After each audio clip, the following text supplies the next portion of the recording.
Welcome back to The Heat. Chinese President Xi Jinping is wrapping up his Central and Eastern European tour in Uzbekistan.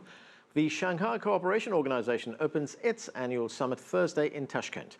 This year, the group is expected to extend membership to India and Pakistan in what would be its first expansion in 15 years. Let's get back to our panel. And Xu Hongjian, before we get to the expansion plans of the SCO, the Shanghai Cooperation Organization, remind us of how and why this organization was initially formed. Yeah, exactly. As we know, as a security group, even since from its origin, and the SCO played a very, very important role in this region. But now, of course, because now already 15th anniversary, so undoubtedly there will be some expectation from this region to SCO. Especially this time, it's a first extension, and it will have some new member states like India and Pakistan, which means that not only the SCO is just focusing on Central Asia region, but now, of course, there are some other region like South Asia. But of course, now SCO is facing some security challenges, including how could the member states work together to deal with some, we call it the three evil forces, and also how to work together to fight against terrorism, and especially now this time, once there are new member states like India and Pakistan, maybe the other new task is how could SCO to help India and Pakistan to deal with some troubles between them. So I think it will give a very, very big test for SCO in the future. Right, Saurabh, there is the prospect of India and Pakistan joining the Shanghai Cooperation Organization. And as I said, it would be the first expansion. How important is that? Oh, I think it's very, very important. And particularly from the perspective, let me give you a narrow answer, just in terms of India and Pakistan and their troubles and their problems, and in context of the SCO.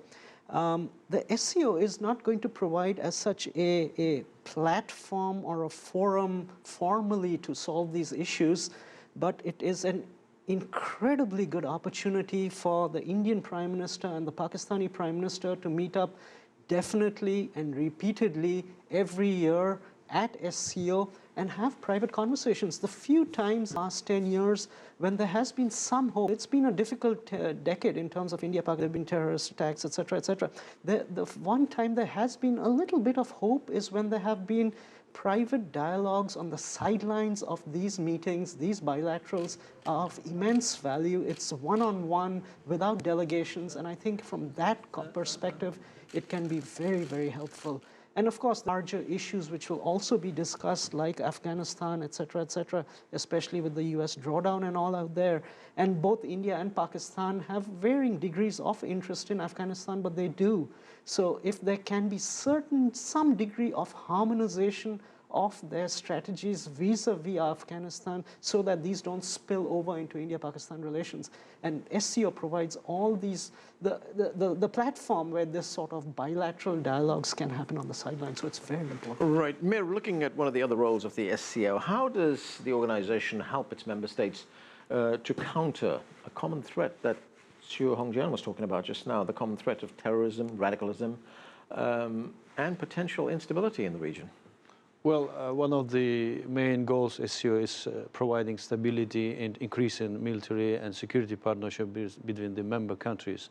And for the last 15 years, there was a number of conception was accepted, a number of agreement, including the counter-terroristic center was founded in Tashkent, and all measures in trying to some joint action toward all the challenges and security challenges, which including issue of Afghanistan, and now Afghanistan has a observer status within the SCO, and plus it makes all countries previously they are mostly working individually toward the Afghanistan supporting reconstruction.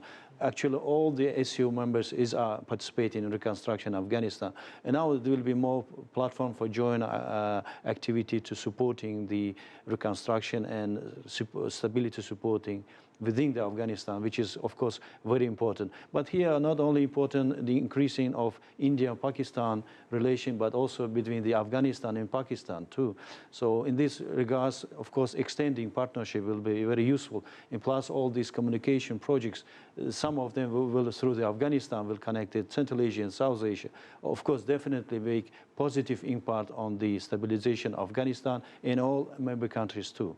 But there are many, many challenges, including so-called Islamic State challenges, which is, of course, very, very in the region, which is need to more coordination and partnership between SCO countries and plus other countries, too.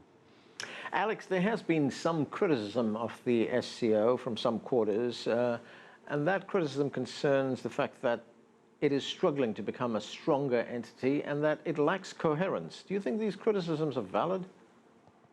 Well, I think for the criticism, there is some the hindrance to the development over the last few years, but we think that things will be moving better forward. So from where we are right now, like I mentioned before previously, this is a good platform for things to actually advance from here, rather than just a backward looking at where it has been hindered before. So if we could get back to India's possible membership of the SCO.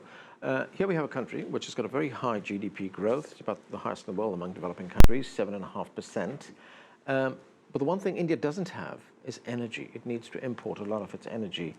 How does its membership of the SCO give it an opportunity to expand its relationship with those energy-producing countries which are in that organization?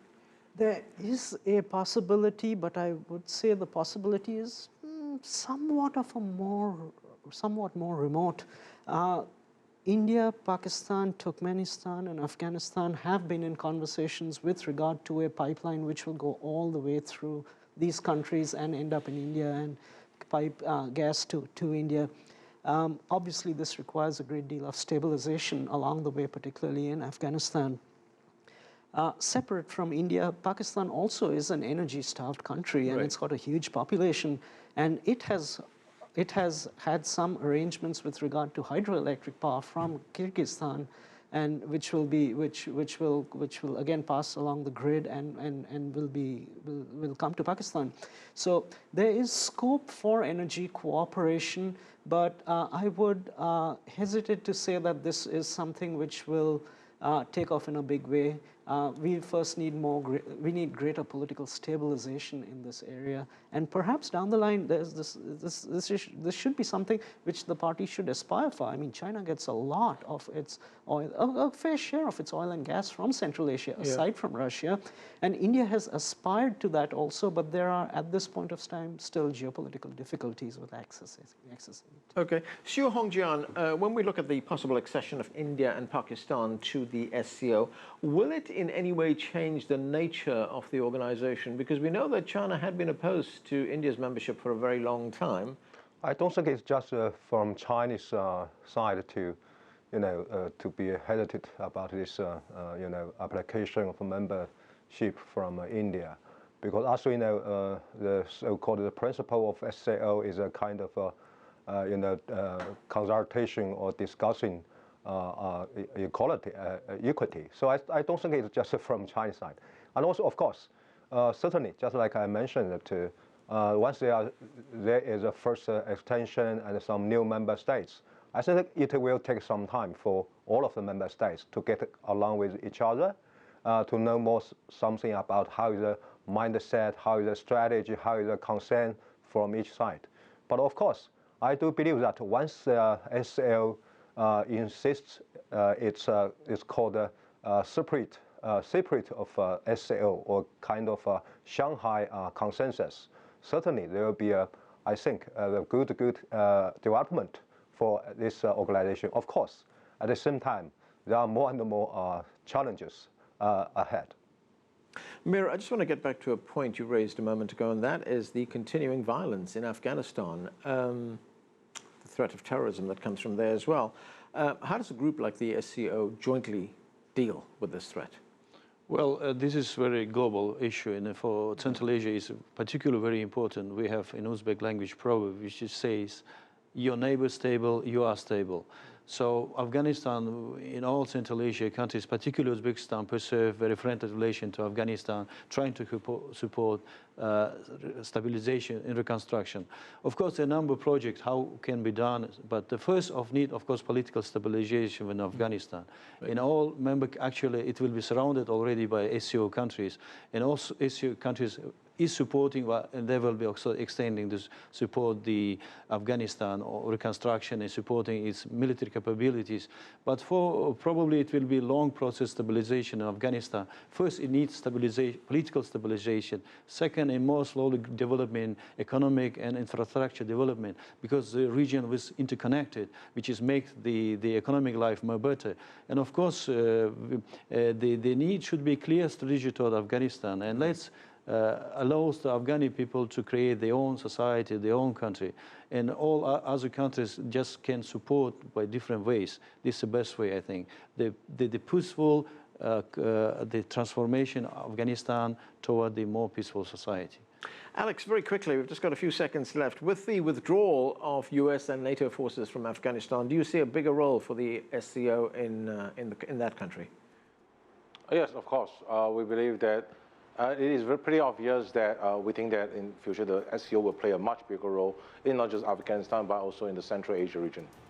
Okay, and that's where we have to leave it. Thanks to all of you for joining us.